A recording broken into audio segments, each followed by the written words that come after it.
శ్రీకాళహస్తిలో helping hands సంస్థ ప్రతి నెల 30 మంది ప్రత్యేక ప్రతిభావంతులకు నెలవారీ నిత్యావసర సరుకులు అందిస్తుంది. రంజాన్ పండుగను పురస్కరించుకుని ప్రత్యేక ప్రతిభావంతులకు రంజాన్ తోఫా అందించారు. వన్ టౌన్ సీఐ ప్రకాష్ చేతుల మీదుగా ప్రత్యేక ప్రతిభావంతులకు రంజాన్ తోఫా అందజేశారు. నిస్వార్థంగా సేవలు అందించడం భగవంతుడిచ్చే వరమని, ఎవరూ సహాయం తీసుకోకుండా ఉన్నంతలో 10 మందికి ఉపయోగపడటం జీవితానికి పరమార్థం చేకూరుస్తుందని సీఏ ప్రకాష్ అన్నారు. కార్యక్రమంలో అధ్యక్షులు మునీర్ బాషా, రమేష్ బాబు తదితరులు పాల్గొన్నారు.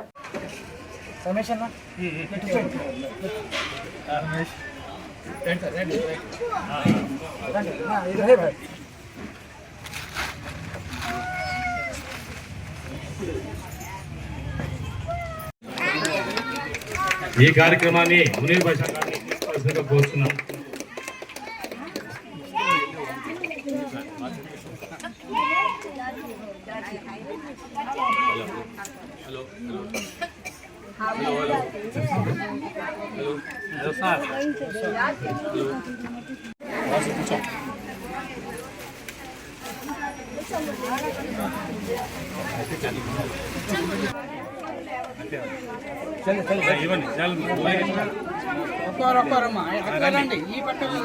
వెళ్ళిపోవచ్చు చూసుకోండి.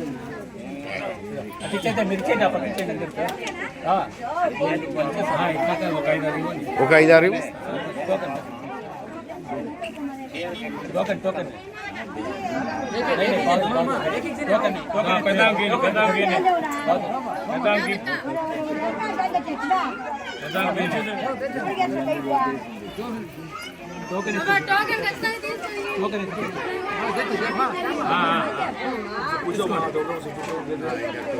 పెద్దాం ఇచ్చేయండి.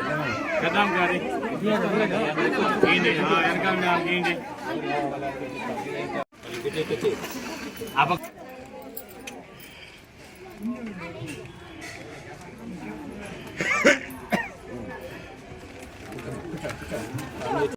కూడా నేను అవకాశం కల్పిస్తాను. దాని గురించి నేను మీతో మళ్ళీ మాట్లాడతాను. మరి ఇంకో ముఖ్యమైన విషయం ఏం చెప్పాలనుకుంటున్నా అంటే, నేను మీకు ఈ నెల మీద బియ్యం ఇస్తున్నాను కదా, దానికి ముఖ్య కారకులు నేను కాదు, ఇక్కడ కూర్చున్న మీరిద్దరు మాత్రమే. నిజంగా మనస్ఫూర్తిగా చెప్తున్నాను, ఇది నా లోపలికి వస్తున్న మాట. ఎందుకంటే ఇది సహకారం లేకపోతే నేను ఈ సేవలు చేయగలిగేది. ఎందుకంటే మాకు మా ఇంట్లో వాళ్ళు, మా అక్కలు కానీ, మా అన్నదమ్ములు కానీ, మా ఫ్యామిలీలో నన్ను ఎలా చూసుకుంటారో నిజంగా మా హౌస్ ఓనర్స్ కూడా నన్ను అలాగే చూసుకుంటారు. ఏ రోజు కూడా వాళ్ళు మాకు ఇబ్బంది పెట్టడం కానీ, అంటే ఇంట్లో చూసుకుంటామో ఇంట్లో కూడా నేను అవకాశం కల్పిస్తాను. దాని గురించి నేను మీతో మళ్ళీ మాట్లాడతాను. మరి ఇంకో ముఖ్యమైన విషయం ఏం చెప్పాలనుకుంటున్నా అంటే, నేను మీకు ఈ నెల మీద బియ్యం ఇస్తున్నాను కదా, దానికి ముఖ్య కారకులు నేను కాదు, ఇక్కడ కూర్చున్న మీరిద్దరు మాత్రమే. నిజంగా మనస్ఫూర్తిగా చెప్తున్నాను, ఇది నా లోపలికి వస్తున్న మాట. ఎందుకంటే ఇది సహకారం లేకపోతే నేను ఈ సేవలు చేయగలిగేది. ఎందుకంటే మాకు మా ఇంట్లో వాళ్ళు, మా అక్కలు కానీ, మా అన్నదమ్ములు కానీ, మా ఫ్యామిలీలో నన్ను ఎలా చూసుకుంటారో నిజంగా మా హౌస్ ఓనర్స్ కూడా నన్ను అలాగే చూసుకుంటారు. ఏ రోజు కూడా వాళ్ళు మాకు ఇబ్బంది పెట్టడం కానీ, అంటే ఇంట్లో చూసుకుంటామో ఇంట్లో అదే మాకు ఆధారం అని చెప్తాను. సరే అండి, బుద్ధుడు పడుకుంటాడు. రాత్రి 2 గంటల తర్వాత వచ్చేసరికి బుద్ధుడు శిష్యుడిని లేపుతాడు. ఆ ఉండే ఆవుని తీసుకుపోయి అడవిలో వదిలేసి రాపో అంటాడు. శిష్యుడు భయపడిపోతాడు. ఏం స్వామి మీరు చెప్పేది? మాకు ఇంత ఆశ్రయించారు, అతనికి ఉండేది ఒక ఆధారం అదే ఆవు, దాన్ని తీసుకుని మీరు అడవులో వదిలేసి వచ్చేయమంటున్నారు. ఇది నాకు సరిగ్గా లేదంటే, నువ్వు శిష్యుడువా, నేను శిష్యుడు, నా గురువు ఎవరు, నువ్వా నేను అన్నాడు. మీరే గురు స్వామి, నేను ఎన్నో రకాలుగా సేవలు చేస్తున్నారు. అంటే ప్రతి మనిషి ఏదో ఒక పదవిలో ఉండి, ఒక రాజకీయ నాయకుడిగా, ఒక డాక్టర్గా, ఒక లాయర్గా, ఒక అధికారిగా, ఒక పోలీస్ అధికారిగా ఎన్నో రకాలుగా సమాజానికి సేవలు చేస్తున్నారు. కానీ నాకు చిన్నప్పటి నుంచి సమాజానికి సేవ చేయాలి, ఎలా చేయాలని ఒక ఆశయం ఉండేది. కానీ నాకు పదవులు లేవు, ఏ ఉద్యోగాలు లేవు, అయినా నేను నా చేతనైనంతా సమాజానికి సేవ చేయాలని ఒక పట్టుదల ఉండేది. అలాగే నేను ఏమని ఆలోచించానంటే, ఒక చిన్న షాప్ పెట్టి ఒక 5 మందికైనా నేను హెల్ప్ చేయగలుగుతానా అని చెప్పి ఆలోచించాను. దానికోసం ఒక హెల్పింగ్ హ్యాండ్ సంస్థ పెట్టాను.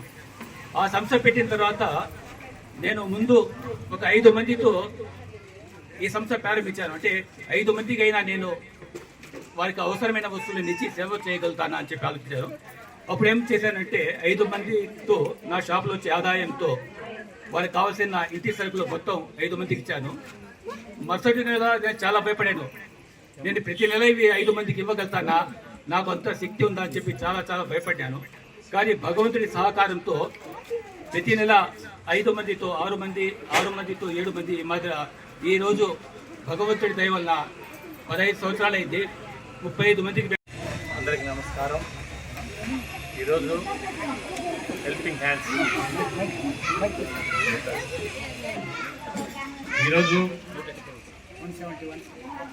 శుభదినం 171వ నెల హెల్పింగ్ హ్యాండ్స్ కార్యక్రమం.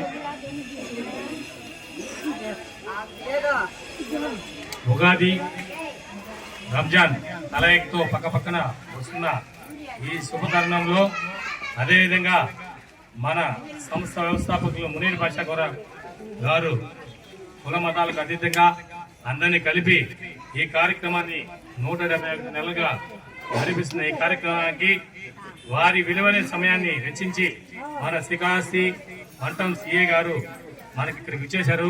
వారికి మన హెల్పింగ్ హ్యాండ్స్ తరఫున ఒకసారి ధన్యవాదాలు తెలియజేసుకుంటూ ఈ కార్యక్రమాన్ని సంస్థ వ్యవస్థాపకులు మునీర్ బాషా గారిని ప్రారంభించాల్సిందిగా కోరుతున్నాం. నాకు తెలిసి చెప్తాను. ముందుగా హెల్పింగ్ హ్యాండ్స్ వ్యవస్థాపకుడు మన మునీర్ బాషా గారికి, మన హెల్పింగ్ హ్యాండ్స్ సంస్థ యొక్క సభ్యులు అందరికీ నమస్కారాలు. అదే హెల్ప్ చేసే మన పెద్ద మనుషులందరికీ నమస్కారాలు, పురుషులందరికీ నమస్కారాలు. మీరు చెప్పినట్టు నేను మీకు సూచించేంతమని కాదు. మీకు మీ బలం మీ ఎంప్లాయీస్, మీ బలం మీ యొక్క సపోర్టర్స్. సో కాబట్టి మీరు ఇన్ని రోజులు బాగా చేయగలరు, ఇంకా చేస్తారు. అదేవిధంగా నా కోరికలు ఆశయం అడిగితే మళ్ళీ అడుగుతున్నాము. మమ్మల్ని కూడా దానిలో సభ్యులుగా చేసుకోవాలని కోరుకుంటున్నాము. మీరు చెప్పేది ఏమంటే మీరే చేస్తారు, మమ్మల్ని ఏమవుతుంటారు. సో మమ్మల్ని సభ్యులు చేసుకొని మమ్మల్ని కూడా భాగస్వామ్యం చేయాలని కోరుకుంటున్నాను. పోయినసారి వచ్చినప్పుడు 10 మంది కనిపించారు, ఇప్పుడు చాలా మంది కనిపించారు. హ్యాపీగా ఉంది. నేను మునీర్ బాషా అదే చెప్పారు, సార్ పోయినసారి కానీ ఈసారి ఇంకా బాగా జరుగుతుంది, మీరు రండి సార్ అంటే, సరే ఆయన పిలిచింది తర్వాత మనం రావాలి. ఎందుకంటే ఆయన చేసే మంచి పనిలో మనం కూడా భాగమైతే ఆ పుణ్యం మనం కూడా కొంచెము ఇచ్చినట్టు అవుతుంది. మనం ఎలా చేయడం లేదు, దానిలో సహకారంగా మాట సహాయం చేయగలమా లేదా సాయం చేయగలమా అడుగుతా అంటే మీరు రావడమే గొప్ప అన్నాడు. ఆయన పిలిచడమే గొప్ప కాబట్టి మనం వచ్చినాం ఇక్కడికి. సో ఇంతమంది చూస్తుంటే నాకు అనిపించేది ఏమంటే ఈ యొక్క సేవ చేయడానికి ఆయన అందరి సహకారంతో మమ్మల్ని కూడా జాయిన్ చేయించుకోవాలి. లేకుంటే ఇట్లా ఒకరికే భారం అయిపోతుంది, అంతే కదా మీరు భారం అయిపోతుంది. కాబట్టి అందరి సహకారం తీసుకొని ఇంకా మీరు చెప్పినట్టు నీతి ఏమిరా అంటే తినింది కూర్చుంటే అది కరిగిపోతుంటుంది ఏదైనా కానీ.